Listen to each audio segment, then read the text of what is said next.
I've learned rather quickly from both that video and the responses to the video Bliss made that creating content on the internet in any genre is entirely... What is this? Why did I make this? What good did this serve? I contributed nothing with this. Ugh. I should just get rid of it. People would be better off without it. Oh, come on. It wasn't that useless. Excuse me? You learned from it, didn't you? Surely you're just being a paranoid little pest. As per usual.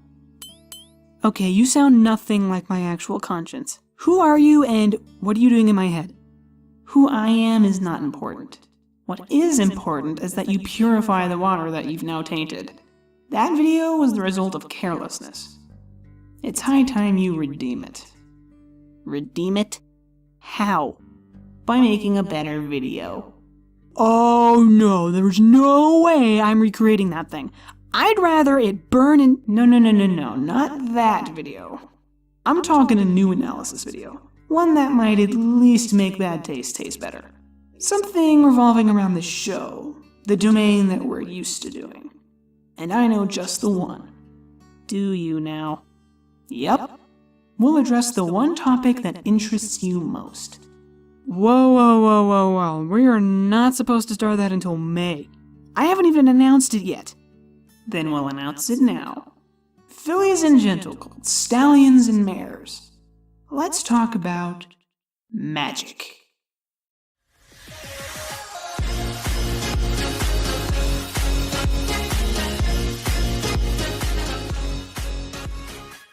As very few of you probably know, some time ago I gave my analysis of alicornism and how it seems to work as a result of the birth of Flurry Heart.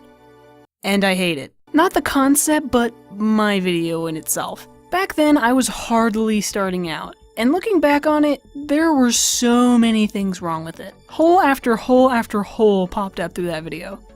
Almost like a recent video of yours.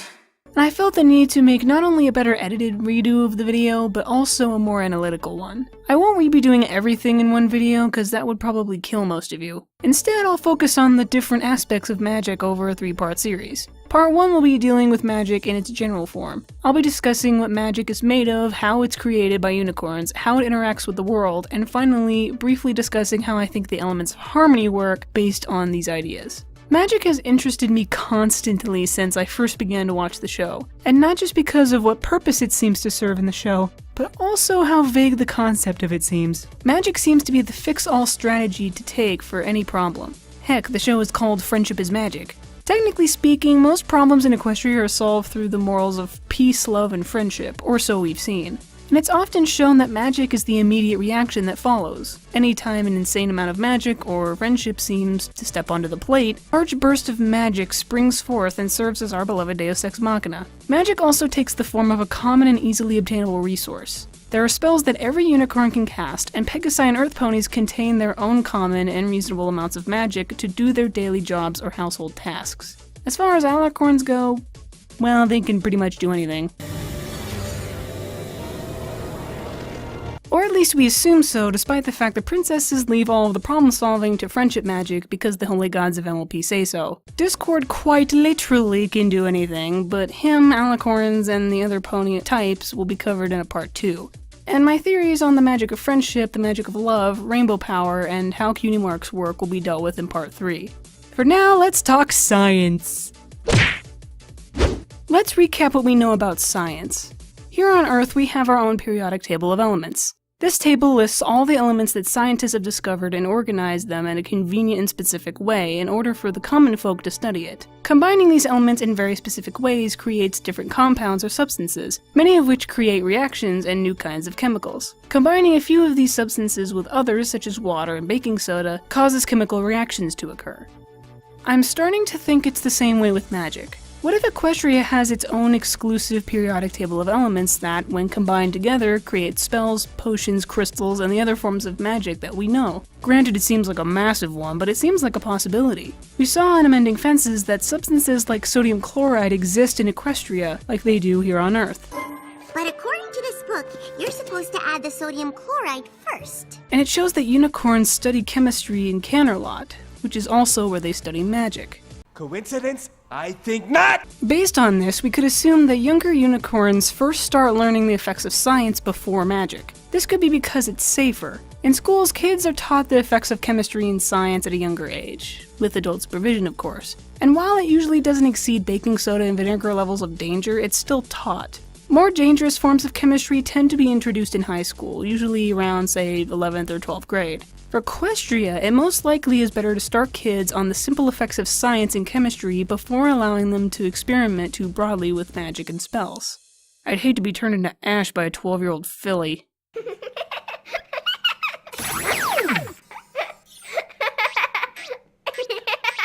Ha ha ha! You missed me! Wait a minute, where are your parents? Why are they letting you run around and shooting death lasers? Isn't it Firebrand's job to bash adults over the head with a carelessness stick? Pretty sure it's the idiot stick. This also gives a bit of background to the concept of potion creating in Equestria. Potions have an insane amount of combinations and effects like chemicals do. Not to mention that potions come in the forms of medicine, which are also created through scientific study and preparation. It's clear that ponies are built to control these types of reactions and elements inside their bodies. However, I believe this involves a unicorn's physical ability where they stand. If their anatomy is built to deal a certain amount of reactions inside of them, then in order for them to deal with even more reactions, they would need to train their bodies and brains to strengthen this kind of protection. Similar to how an athlete needs to train their bodies in order to perform their sport better without getting extremely exhausted or crippled. It also seems that magic is tied to the psyche of the caster, which would also require an insane amount of control. And magic has shown to have some strain on ponies, especially when it's released for an extended period of time. I think magic is specifically generated within ponies, and here's why. I believe the elements to create magic are generated within the ponies to begin with. Taking into account the idea that a unicorn's ability to perform certain spells differs from their peers, you could say that what determines a unicorn's power level is based on 1. How much control they have of certain elements when they are being combined inside their bodies, and 2. Their ability to withstand magical reactions as they occur. It's similar to a nuclear reactor's ability to only handle a combined amount of fission, or the separation of atoms to create energy. Nuclear reactors are built so the atoms inside them are separated into chambers with control rods blocking off each other. This ensures that when fission occurs in one chamber, it doesn't set off a chain reaction in the neighboring chamber. However, when there is a malfunction with these rods and the chambers are exposed, it allows fission to occur all at one time, which can cause a nuclear meltdown, which essentially is an overheating of the reactor. For unicorns, they may contain every element known to create whatever spell they desire, but cannot do so unless they have the exact amount of control and preciseness to combine the right amount of magical elements in their horn to put the spell into practice. This explains why alicorns, the elements of harmony and discord, are capable of performing magical feats that other common unicorns cannot. They have the ability to control insane amounts of magic at once without causing something similar to a nuclear explosion. This also explains the theory that some unicorns can have longer horns than others. The longer the horn is, the more space there is available for magical reactions to take place, and the more control that unicorn has of their magic, and the more complicated their spells can get. Let's also consider that famous line that Rarity said in Baby Cakes. Baby unicorns get strange magic surges that come and go. Because baby unicorns can't control the reactions occurring when the magic collects at the horn, and because their horns are so short, the results are those so-called magical surges.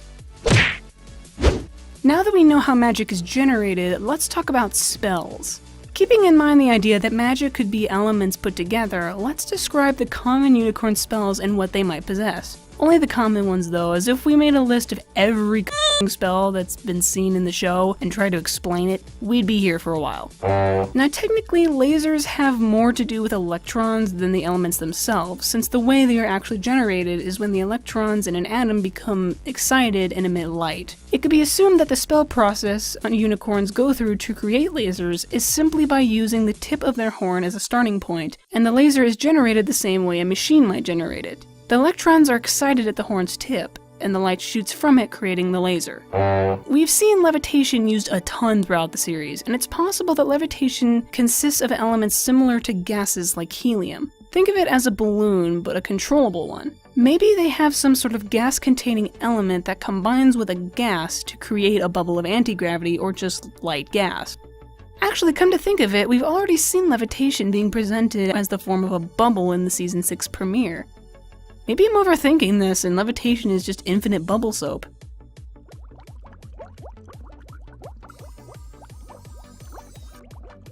Children. Shields can be explained as just instant bulletproof or shatterproof glass. Take the science of making glass and speed it up 6,000%. That's the shield spell. It combines certain elements along with unknown equestrian elements to form an invincible dome of energy. This one is harder because the science of teleportation in our own world still remains pure fiction, but this could very well be another form of exclusive equestrian science. My best guess for this would be the idea of ponies safely and precisely disintegrating themselves to subatomic levels and virtually at the length of nanometers, and having their particles travel at light speed to a certain location before reassembling themselves on the other side. But how the heck that works is entirely a mystery. Probably the work of equestrian elements we're unaware of. Now there are the other less common spells and spells that are more difficult to explain, such as time travel, freezing ponies, changing one object into another, and so on. But they can all be described in the same process.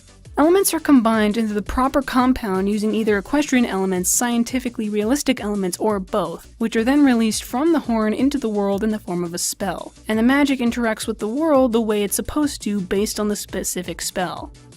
Speaking of interactions, just like other chemical compounds can be combined to create new compounds or other chemical reactions, magic, or more specifically spells, can be combined with each other to produce different effects. We observed in every little thing she does that Starlight merged several spells together, which in turn merged different side effects together to create a stronger spell with multiple effects. Maybe Kogeria, so they're more open to suggestion. Or maybe Kogeria combined with Fiducia Compellus. We've also observed that magic can be taken and transferred to other ponies or entities. This may be similar to the idea of how certain substances can be removed from a mixture, since the magic is being ripped out of the creature's body. And magic does seem to alter specific matter made from specific elements. Think back to the spell Tempest used to turn the princesses to rock. Spell's elements interact with life, chemistry of living matter is changed, rocks form. I'm willing to bet that this type of spell would not change anything not consisting of living cells into rock. And to conclude this point, just like our common earth elements, magic comes in the forms of solids, liquids, and gases. An example of a solid being a crystal like the dragon staff, a liquid being a potion, and a gas being...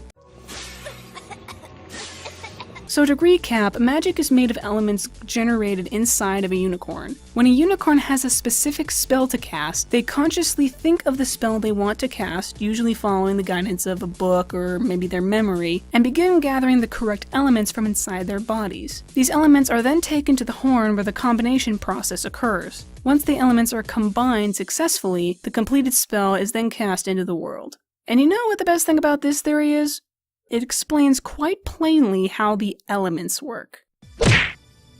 The elements seem to require two specific things in order for them to work properly: cooperation and their physical selves. What I mean by this is that the elements need the cooperative psyches of the main six, and all six of them need to be present and active in order for magic to come out of them. Here's how I think the elements work. The bearers gather together with the same goal in mind for what they want the elements to do. They then activate the elements. Once they are activated, they link together to combine their six psyches together into one. This tells the element of magic how to combine the magical elements into the proper spell. Once the minds are connected, magical elements from all of the bearers travel through the connection to the element of magic. This is basically the horn where the spell is created and released. Now, it's possible that each individual element can also potentially act as a separate horn for each of the main six, but I personally believe in the first theory because of two main points.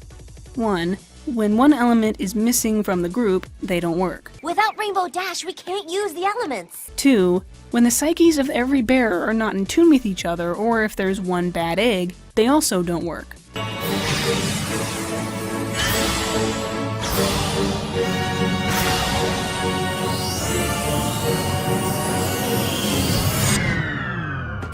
Elaborating more on the point of the tied psyches, it makes sense because the main six would have to agree as to what the elements should specifically do. Summoning discord? Every pony had that goal in mind, hence why the elements did just that. Sending the shadow pony back to Limbo? Again, every pony shared that goal, so the elements did as they were told. But what makes this concept darker is the idea that Celestia used the elements to banish Nightmare Moon to the moon. If the elements are controlled by the mind of the caster, does that mean Celestia wanted to banish her sister? Yeah, I'm just gonna leave that one to the comments. So sounds to me like you're mostly covering ponies with horns minus the brief mention of the elements. So what about the other types? Again, gonna tackle that in part 2. And when is that? I have absolutely no idea. Lovely. And so, with the music playing, Yeah, next story night, whatever. Can you just wrap it up? you take the fun out of everything.